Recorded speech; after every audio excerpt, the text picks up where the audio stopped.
जो नया वाली किया आई है, आपको उस पे क्या रिव्यू है, मतलब आपको कैसे लगती है? देखो, मेरा तो फर्स्ट टाइम मैंने किया ली थी। उसके बाद शायद मैं ही ना लूँ किया। ना लूं किया? सर्विस सेंटर पे मुझे किया वाले और भी ओनर्स मिले थे, मैंने उनसे पूछी थी। कम से कम मैं किया की आपको गाड़ी बताता हूँ डीजल, कम से कम मेरे सामने 10 गाड़ियों की डीपीएफ की प्रॉब्लम है। अधिकतर इनके जो जितने भी सर्विस एडवाइजर हैं, इनको नॉलेज ही नहीं रहती कि गाड़ी में क्या प्रॉब्लम आ रही है क्या नहीं आ रही। 800 रुपए का रोज डीजल डलता है मेरा। 800 रुपए का रोज? मतलब पहले जो रेंज रहती होगी मेरे ख्याल से 400 रुपए जो तक मेरी की। रेंज 800 रुपए में मेरी 3 दिन आराम से चल जाया करती थी गाड़ी। आज के टाइम पे वो डीबीएफ के कारण और इंजेक्टर के कारण सिर्फ और सिर्फ एक ही उसमें रहता है पर। इंडियन मार्केट में इस समय हर जगह सेल्टोस सेल्टोस सेल्टोस हर जगह हो रही हुई है, पर क्या सेल्टोस की रियलिटी है? आज हम एक ओनर से जानेंगे जो सेल्टोस को इतने अच्छे तरीके से जानते हैं, जो शायद और कोई ओनर ना जानता हो।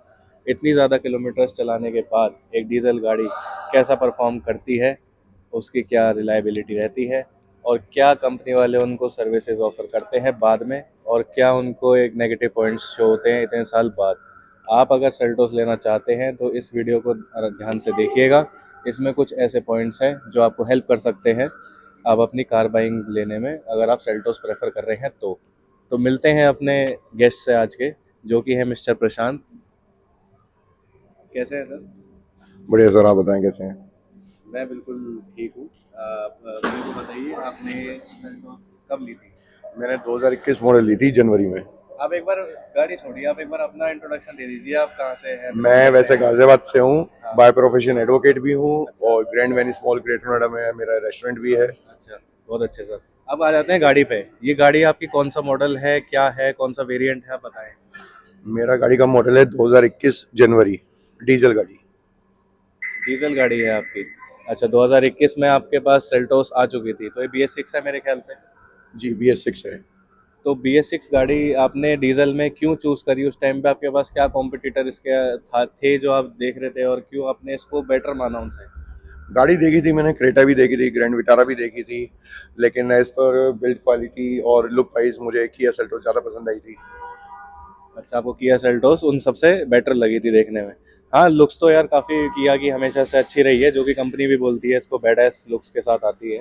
जो नया वाली किया ये है, आपको उस पर क्या रिव्यू है, मतलब आपको कैसी लगती है? देखो, मेरा तो फर्स्ट टाइम मैंने किया ली थी। उसके बाद शायद मैं ही ना लूँ किया। ना लूं किया? ये तो आपने बहुत बड़ी स्टेटमेंट बोल दी, जहाँ पे लोग बोलते हैं कि मैं किया ले ली तो उसके बाद तो हम किया ही लेंगे, hyundai लेंगे, क्योंकि हमें तो रिलायबिलिटी बहुत अच्छी लगती है। आपका क्या रीज़न है इसका? आप मेरे को नेगेटिव्स पे आने से पहले पॉजिटिव्स बताइए कुछ इस गाड़ी के ना, आपको क्या इतने सालों में फील हुए हैं। तो बात कर लेते हैं गाड़ी के पॉजिटिव्स के बारे में कुछ। देखो, गाड़ी 2.5 साल तक मैंने बहुत अच्छे से चलाई थी। और अब तक मेरी गाड़ी चल चुकी है 1,90,000। और 2.5 साल में मैंने इसे चला दी थी 1 लाख। 1 लाख तक गाड़ी में कोई दिक्कत नहीं आई थी। मुझे लग रहा था गाड़ी बहुत बढ़िया है, बहुत बेस्ट है। लेकिन 1 लाख क्रॉस होते ही इस गाड़ी के इंजेक्टर विंजेक्टर, आपका डीपीएफ, डीपीएफ तो खैर बीच में पहले से भी प्रॉब्लम आने लगी थी। बाकी ये एवरेज अच्छी देती थी गाड़ी, 20-21 का एवरेज दे दिया करती थी। तो मुझे लगा कि कल तक गाड़ी बेस्ट है, चलाने में भी अच्छी थी। लेकिन जैसे ही 1 लाख क्रॉस हुई, गाड़ी ने अपने रंग दिखाने चालू कर दिए थे। इंजेक्टरों में आवाज़ आने लगी थी। और डीपीएफ की तो सबसे बड़ी मेन अच्छा। प्रॉब्लम है इसकी। अच्छा, तो आप कह रहे हैं कि इंजन अच्छा था, एवरेज भी अच्छी आती है आपकी, बट आपकी प्रॉब्लम आ रही है डीपीएफ के रिगार्डिंग। डीपीएफ आजकल एक बहुत इशू बना हुआ है हुंडई की कार्स में, या फिर आप किसी भी महिंद्रा की कार्स में देखें, डीजल कार्स में डीपीएफ की इशू रहती है, वो चोक हो जाते हैं। और इसके बारे में डिटेल में हम जानते हैं प्रशांत जी से कि इनको आखिर क्या ऐसी प्रॉब्लम हुई जो इससे असंतुष्टित है इस कंपनी से। देखो, इसमें डीपीएफ के साथ साथ मैं आपको बताता हूँ इंजेक्टर की भी प्रॉब्लम है। इंजन से रिलेटेड प्रॉब्लम है। अच्छा। जो गाड़ियां पहले 3-3, 4-4 किलोमीटर लाख किलोमीटर गाड़ी चल जाया करती थी मारुति की, वो 1 लाख किलोमीटर पे ही इसके इंजेक्टर बोल गए। अच्छा। मैंने बहुत बारी कस्टमर उसे केयर पे दिखाई भी, सर्विस सेंटर पे भी दिखाई गाड़ी। वो ये कहते थे कि कहते सर कुछ नहीं है, नॉर्मल आवाज है, फलाना ठिकाना है, और आपका डीपीएफ में बस ये लाइट आ रही है, सेंसर से सही हो जाता है। लेकिन बहुत ही वर्स्ट सर्विस है इनकी। जब मैं ज़्यादा थक हार गया तो जाके मैंने देखा कि इसका इंजेक्टर चौक हो गया है, डीपीएफ भी चौक हो गया है। अच्छा। तो आप जब सर्विस कराने जाते थे तो उन्होंने आपको पहले से इन्फॉर्म किया था कि ऐसे कोई डीपीएफ की प्रॉब्लम इसमें आ सकती है, आपको प्रिकॉशन ले ताकि ना आए बाद में? नहीं, वो तो यही कहते थे कि गाड़ी को आप आरपीएम तेज चलाओ और अपने आप डीपीएफ की खत्म हो जाएगी। मैं करता भी था। उसके बाद जब भी ये सेम प्रॉब्लम, उसके बाद बिल्कुल डीपीएफ चौक होके बिल्कुल खत्म हो चुका था। अच्छा, तो अभी स्टेटस क्या है डीपीएफ का? ये बिल्कुल अभी अपने आखिरी डी सांसों पे है या फिर कुछ है डीपीएफ इसमें? बिल्कुल खत्म पड़ा है। सर्विस सेंटर वालों ने बोल दिया कि 60-70 हज़ार रुपए दे दो, नया डलवा लेंगे। अच्छा, तो अभी 60-70 हज़ार का आपको खर्चा आया बताया है कंपनी वालों ने? बल्कि अभी मेरी गाड़ी एक्सटेंडेड वारंटी में भी है। 5 साल अभी गाड़ी को हुए नहीं है। अच्छा, अभी 5 साल भी नहीं हुए और आपने इतनी ज्यादा किलोमीटर्स भी चला दी है? जी, मेरी गाड़ी का रन बहुत तो अच्छा है। इनसे अच्छा कौन बता सकता है फिर ownership review, specially Kia Seltos का, जहाँ पे लोग अभी नए लेने के प्लान कर रहे हैं? और क्यों, क्या प्रिकॉशन ले सकते हैं या फिर उन्हें क्या ऐसा माइंड में रख के चलना पड़ेगा अगर वो सेल्टोस जैसी गाड़ी लेना चाहते हैं तो अब बात कर लेते हैं आगे ओनरशिप में इनको क्या फील हुआ गाड़ी के साथ, कैसी इनके साथ अभी, अब उन्होंने कहाँ से ली थी, कहाँ सर्विस कराते हैं, कहाँ इनको प्रॉब्लम इशू हुई है ये वाली, क्या इन्होंने किया से हेल्प मांगी, उन्होंने हेल्प करी नहीं करी, ये सब जानते हैं। देखिए, मेरी गाड़ी हमेशा सर्विस सेंटर पे ही रही है। मैंने कभी बाहर से इस गाड़ी को टच नहीं करवाया। एएसबी किया गाजियाबाद है, मेरी वहाँ पे ही हमेशा सर्विस रहती थी गाड़ी की। अच्छा और दो दो दिन तो गाड़ी रखते ही थे हमेशा सर्विस पे कि सर इतना टाइम लगेगा, थोड़ा सा लगेगा। अच्छा अच्छा। दूसरी बात ये, जब मुझे ज़्यादा प्रॉब्लम आने लगी, मेरी सारी अंदर से लाइटें ही इंजन लाइट आने लगी हैं, डीपीएफ की लाइट आने लगी हैं। उसके बावजूद मैंने इन्हें मेल भी करी किया इंडिया वालों को, वहाँ से कोई रिवर्ट नहीं आया। मैंने इनसे बोला कि मेरी गाड़ी एक्सटेंडेड वारंटी पे है, आप कृपया करके इसे मेरा क्लेम पास करो। उन्होंने बोला कि नहीं सर, डीपीएफ एक्सटेंडेड वारंटी में पास नहीं होएगा आपका, आपको 60 से 70 हज़ार रुपये देने पड़ेंगे। मैंने बोला इंजेक्टर तो कम से कम मेरा आप वारंटी में कर सकते हैं? उन्होंने बोला कि हाँ सर, हम वारंटी में कर सकते हैं, लेकिन आपको गाड़ी 20 दिन के लिए सर्विस सेंटर पे छोड़नी पड़ेगी। 20 दिन के लिए सर्विस सेंटर पे छोड़नी पड़ेगी? अब 20 दिन, अगर आपके पास, ये शायद मेरे ख्याल से प्राइमरी कार है आपकी है, बिल्कुल, मेरी प्राइमरी कार है। अब प्राइमरी कार डेली यूज के लिए 20 दिन के लिए तो यार इंसान नहीं छोड़ सकता, और अगर छोड़ भी देता है तो उन्होंने खर्चा इतना मोटा बता दिया और आप कह रहे हैं कि वारंटी है आपकी इसके अंदर अभी बची हुई, तो क्या वो वारंटी में से कवर कर रहे हैं मतलब? नहीं, वो कवर नहीं करें, मुझे मजबूरी में आके कंज्यूमर कोर्ट में केस फाइल करना पड़ा है। अच्छा, तो आपने अब लास्ट ऑप्शन आपके पास एज एडवोकेट बचा है कि आपने इसका केस फाइल कर दिया है? जी, मैंने गाजियाबाद कंज्यूमर कोर्ट में इसका केस फाइल किया हुआ है, जो 26 फरवरी को डेट है इसकी। अच्छा, अभी 26, अभी क्या आज हो रही है हमारी 7 फरवरी, जनवरी आज डेट है हमारी।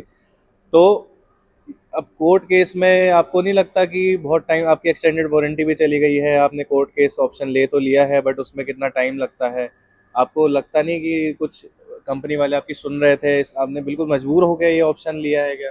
जी देखिए, बिल्कुल मजबूर होके मैंने इतने जगह हाथ पैर मार लिए थे, इनके जीएम से भी बात करी, मैंने कंपनी पे मेल करी, लेकिन वहाँ से कोई रिवर्ट नहीं आया। सिर्फ उनका ये था कि एक्सटेंडेड वारंटी में गाड़ी नहीं है आपकी, लेकिन डीपीएफ आपका एक्सटेंडेड वारंटी में पास नहीं होएगा।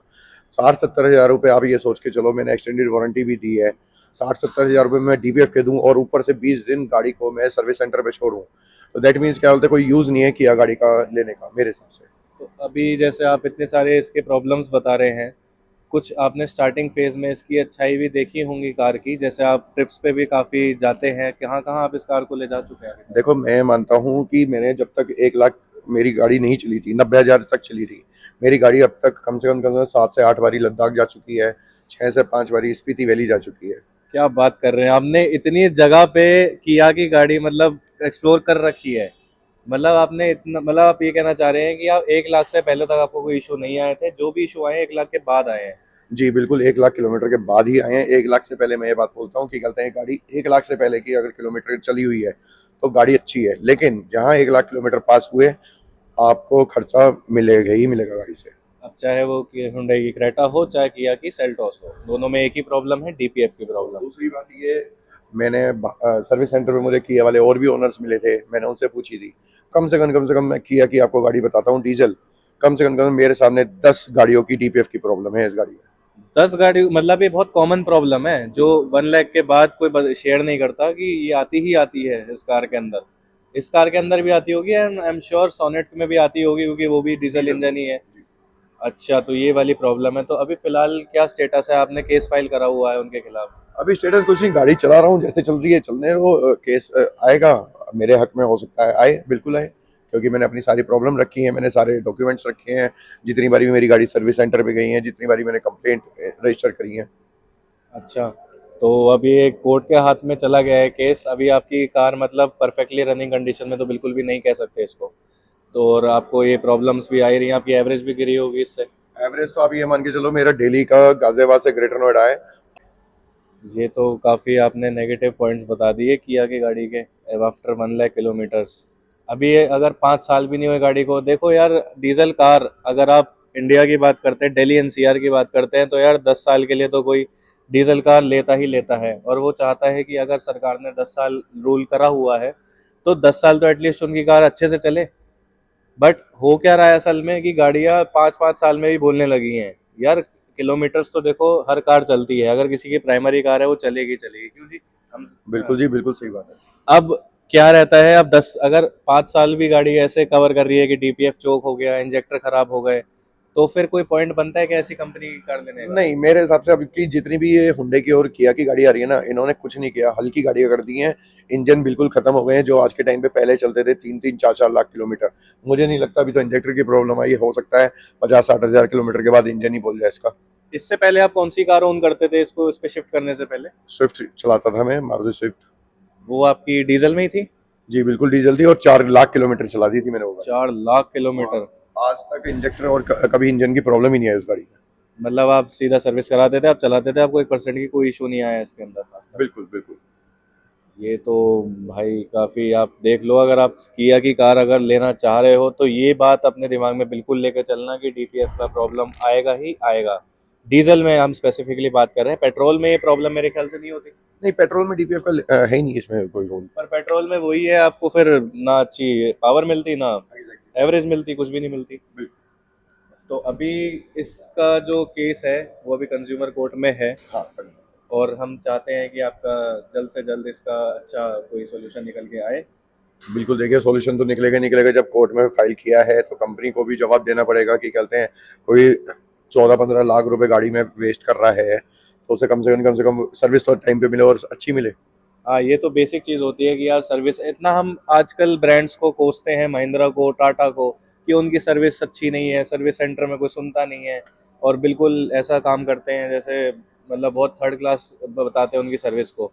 अब यार किया एज अ कोरियन ब्रांड, उन्होंने इस्टेब्लिश करा हुआ इतने साल से अपने आप को इंडिया में, तो उनकी तरफ से तो हम एक्सपेक्ट कर सकते हैं कि इतना अच्छी सर्विस मिले। बट हमें ग्राउंड लेवल पे आके पता लग रहा है कि हमें नहीं मिल रही है।